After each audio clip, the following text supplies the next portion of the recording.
Glen said one night in 1997 he had a group of about 40 people who were standing at the coronation stand on the grounds of the palace. And there was a psychic on the tour from Brisbane, Australia. Her name was Glennis Mackay. And before the tour started, I remember Glen telling me he went up to this psychic and told her, listen, I know who you are, but if anything happens tonight, if you see anything, sense anything, just keep it to yourself. I don't want the people to get upset or scared.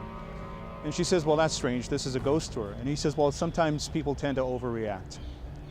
And so 20 minutes later, they're at the coronation stand, and the psychic can't help herself. She interrupts, and she says, I know I promised I wouldn't say anything, but for the past 15 minutes while you've been talking, I've been looking at the guard post across the way, near the gate.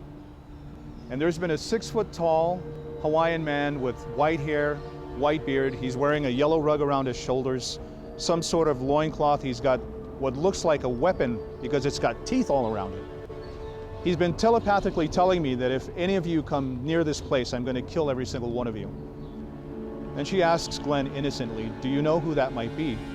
Well, he walks up to her and he says, I told you not to say anything, didn't I? I told you to keep quiet, because Glen already knew who that was.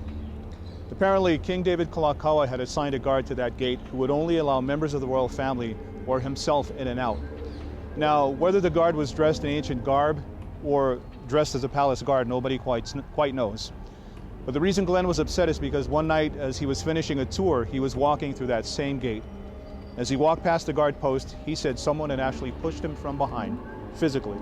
And when he turned around, there was nobody there.